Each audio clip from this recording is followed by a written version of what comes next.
Energy के सफर और उस रक्षा कवच के राज को समझने की कोशिश करेंगे।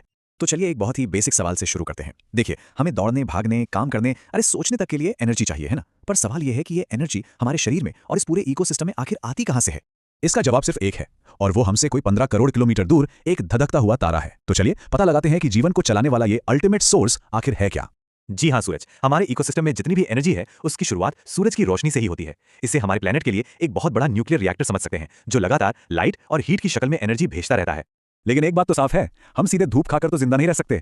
तो यहीं पर एंट्री होती है हमारे असली हीरोज की, यानी पेड़ पौधों की। वो एक कमाल की प्रोसेस यूज करते हैं जिसे कहते हैं फोटोसिंथेसिस या प्रकाश संश्लेषण। इसमें होता क्या है कि वो सूरज की लाइट एनर्जी को केमिकल एनर्जी मतलब ग्लूकोज में बदल देते हैं, और यही उनका खाना होता है। ठीक है, तो पौधों ने सूरज की एनर्जी को खाने में बदल दिया, बढ़िया। अब अगला सवाल यह है कि ये एनर्जी बाकी जानवरों तक पहुंचती कैसे है। इसका जवाब छुपा है नेचर की फूड चेन में। ये वो जीव हैं जैसे कि हरे पौधे जो अपना खाना खुद बनाते हैं। इनको हम पहले पोषण स्तर या फर्स्ट ट्रॉफिक लेवल पर रखते हैं। इनके बाद अगले लेवल पर आते हैं प्राइमरी कंज्यूमर्स या प्राथमिक उपभोक्ता। ये वो शाकाहारी जानवर हैं जो सीधे सीधे प्रोड्यूसर्स को खाते हैं, मिसाल के तौर पे ये हिरण। और फिर आते हैं सेकेंडरी कंज्यूमर्स यानी द्वितीयक उपभोक्ता। ये वो मांसाहारी हैं जो प्राइमरी कंज्यूमर्स का शिकार करते हैं। तो इस तरह से एनर्जी एक ट्रॉफिक लेवल से दूसरे में ट्रांसफर होती है।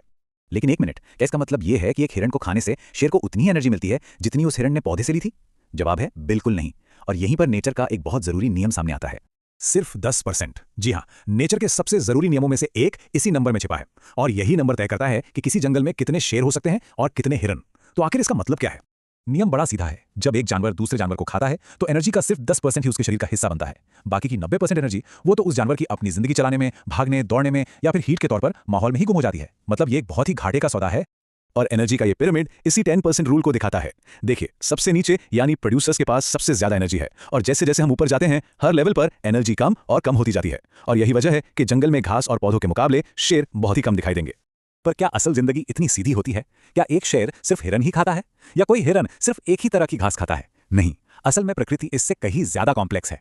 असलियत में नेचर सीधी लाइनों में काम नहीं करता। बहुत सारी फूड चेन्स आपस में जुड़कर एक कॉम्प्लेक्स फूड वेब यानी खाद्य जाल बनाती हैं।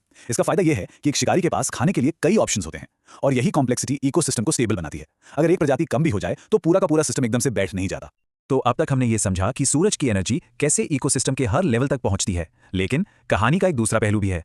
देखिए, सूरज हमें जिंदगी देता है, ये सच है, पर उसी की कुछ किरणें जिंदगी को खत्म भी कर सकती हैं।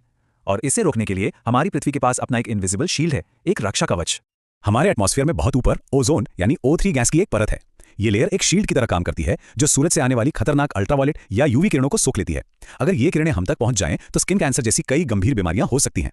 अच्छा, ये ओजोन बनती कैसे है, ये भी बड़ा दिलचस्प है। होता यह है कि जब सूरज की हाई एनर्जी यूवी किरणें ऑक्सीजन मॉलिक्यूल O2 से टकराती हैं तो वो उसे दो अलग अलग ऑक्सीजन एटम O में तोड़ देती हैं। फिर ये अकेला ऑक्सीजन एटम एक दूसरे ऑक्सीजन मॉलिक्यूल O2 के साथ जुड़ जाता है और बन जाता है ओजोन O3। तो एक तरफ है हमारा प्रोटेक्टर ओजोन, और दूसरी तरफ है इंसानों का बनाया हुआ खतरा क्लोरोफ्लोरोकार्बन्स यानी CFCs। ये वो केमिकल्स हैं जो एक जमाने में फ्रिज, AC और स्प्रे कैन्स में खूब इस्तेमाल होते थे। अच्छी बात यह है कि इन पर अब बैन लग चुका है, लेकिन जो केमिकल्स दशकों पहले छोड़े गए थे वो आज भी हमारे एटमॉस्फेयर में ऊपर जाकर ओजोन को तोड़ रहे हैं और हमारे रक्षा कवच में छेद कर रहे हैं।